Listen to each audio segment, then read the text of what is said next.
greater commandment than that. Pope Francis, our current Pope, supports the community. He visited the parents of LGBTQ plus children and told them that God loves your children as they are. The church loves their children as they are because they are the children of God. Also, earlier today, Pope Francis said homosexuals have a right to be a part of the family. They're the children of God and have a right to a family. Nobody should be thrown out or be made miserable of it. He said this while calling for the creation of civil union law so that they can create families. Also, with that in mind, the 16th article of the Universal Declaration of Human Rights states that men and women of full age, without any limitation due to race, nationality, or religion, have the right to marry and found a family. They are entitled to equal rights as to marriage. So then, why is gay marriage still illegal in many places of the world? Gender and sex are two different things. According to the American Academy of Pediatrics, or the AAP, that variation in gender identity is a normal part of human identity. If God said that, why do we often use religion to impose on hate? Why did we allow hatred to seep into many people's mind, like when a guy shot 49 people at the gay nightclub on June 12th? Or why do we still say harmful things towards them and treat them like they have an incurable disease? Now we are seeing an emergence of women being more comfortable in showing their bodies and their body count, or the amount of people they have had sex with. I applaud their courage, but I don't see people doing the same, except for the few feminists. Instead, people slut-shame these women. When a guy has lots of sex, he is seen as an expert, but when girls do it, they're seen as low-hanging fruits. Women are blamed when they get raped because of their promiscuous lifestyle. Sadly, people still think that rape culture has a correlation with how women nowadays dress, like they dress more revealingly. According to the National Association to Prevent Sexual Abuse of Children in the USA, 90% of childhood sexual abuse survivors never report their abuse to the law enforcement, and more than 30% of them will never report their abuse to anyone. And according to Rape, Abuse, and Incest National Network, or RAIN, out of 1,000 rapes, only 6 perpetrators are incarcerated. What happened to the 7th article of the Universal Declaration of Human Rights that states that all are equal before the law and are entitled without any discrimination to equal protection of the law? One of the things that angers me about Indonesia is how we're a sexist nation. Our House of Representatives didn't pass the PKS bill, a bill that is important to protect women's rights because women are more likely to receive sexual assaults. It's funny how we didn't pass that bill because it is too hard to discuss, but we almost passed the KUHP bill. A bill that contained laws that severely restricts women's freedoms. If it was passed, women cannot go outside alone at night, cannot have sex before marriage, can't cohabit with the opposite sex, etc. This is why we need the feminists in our country, to ensure the rights of women are not going to be taken away. Other than that, we have this victim blaming mentality. A lot of people in Indonesia still think that women's jobs are only to serve their husbands, cook, and bear children.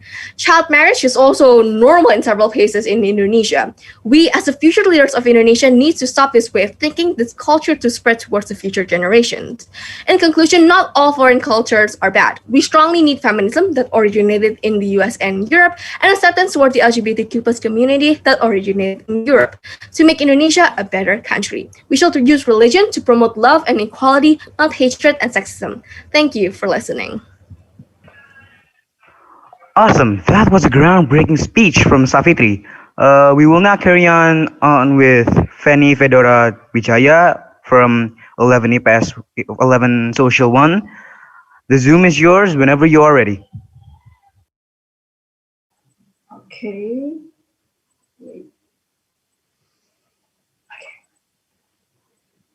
Okay. Good afternoon to our dear judges and fellow contestants. First of all, I would like to thank Mr. Leo for the opportunity that was given to me to compete in these competitions. And of course, we would like to thank God himself because without his grace, we could attend this event in great conditions. I am Fanny from the 11th grade Social Science 1, and without further ado, let me address the topic of today's competitions. Well, gadgets. The impact of gadgets to our children, especially to their languages and cognitive skills. But before we start, I would like to bring up some issues concerning the way society perceives gadget usage for their children. For the past few days, I have done a lot of studies about gadgets and their impacts on children. And what I found, well, it's pretty upsetting. For me, it's pretty upsetting. For most part, all the blogs, all the videos, and other sources regard gadgets as a harmful thing for our children, and we should keep it away from them. But keep it away from them? Technology is our future. Even right now, in this pandemic, kindergarteners are already pushed to learn through their gadgets.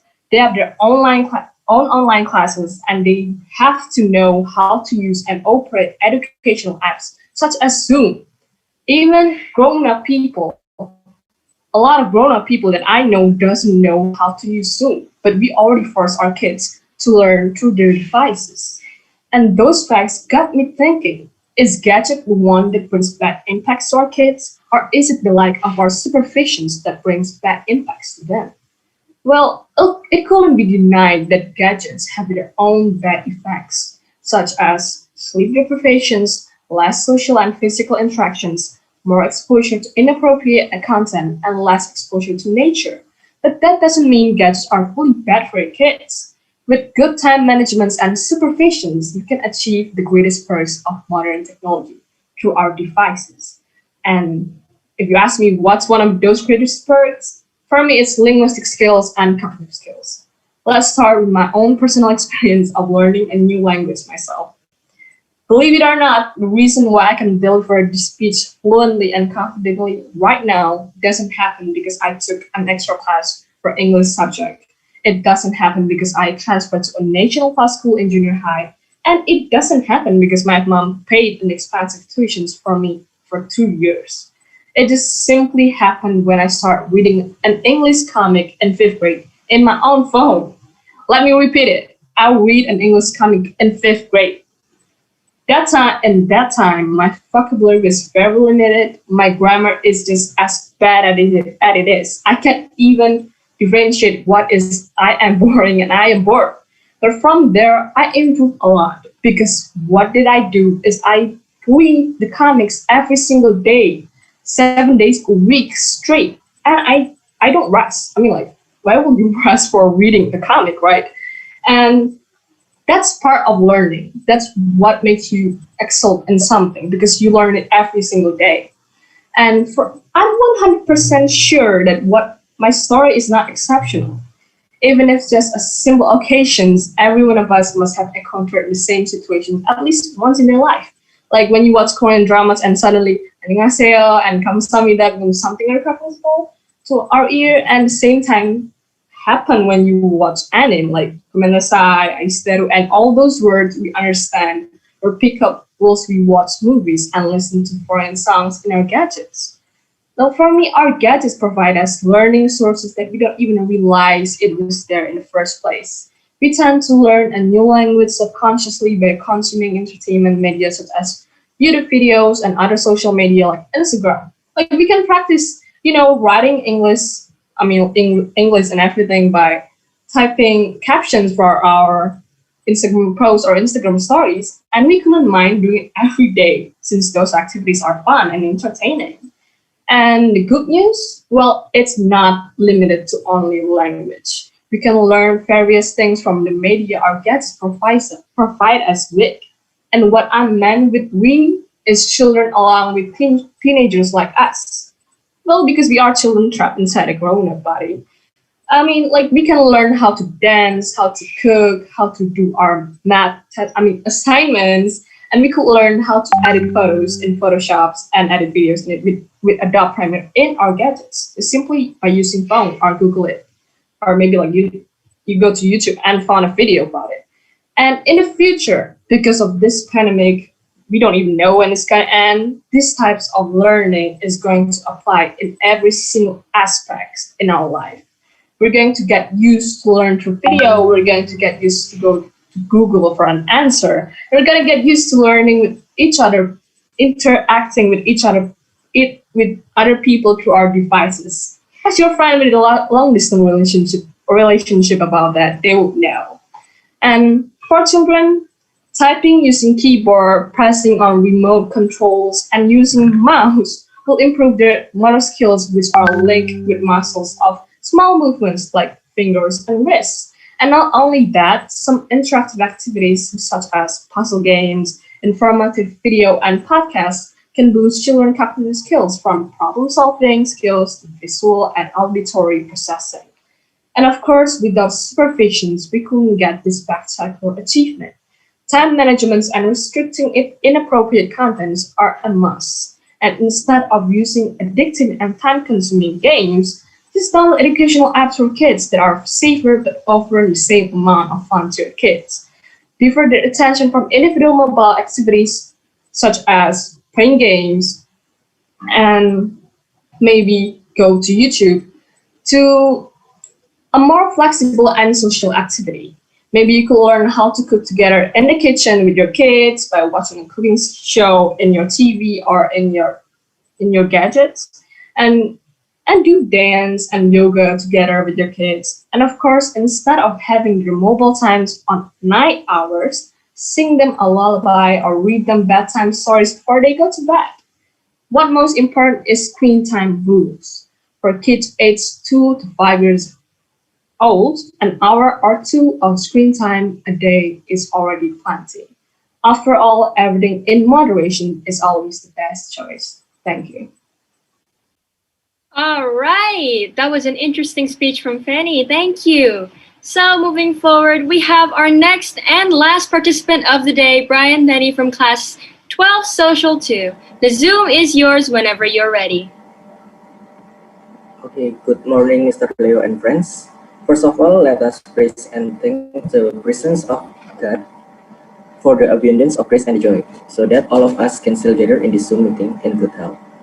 I also want to thank to all the committee and judges who had prepared the time and facilities for this Zoom Talkies competition. My name is Brian Denny from 12 Social 2, and I will talk about preserving local culture amid the COVID-19 pandemic for the next few minutes. Before I get into the main point of my speech today, let's ponder for a moment what has happened around us.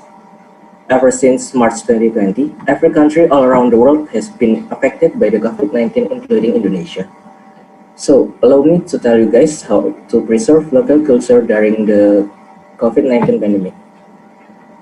There are several ways to preserve local culture at this situation.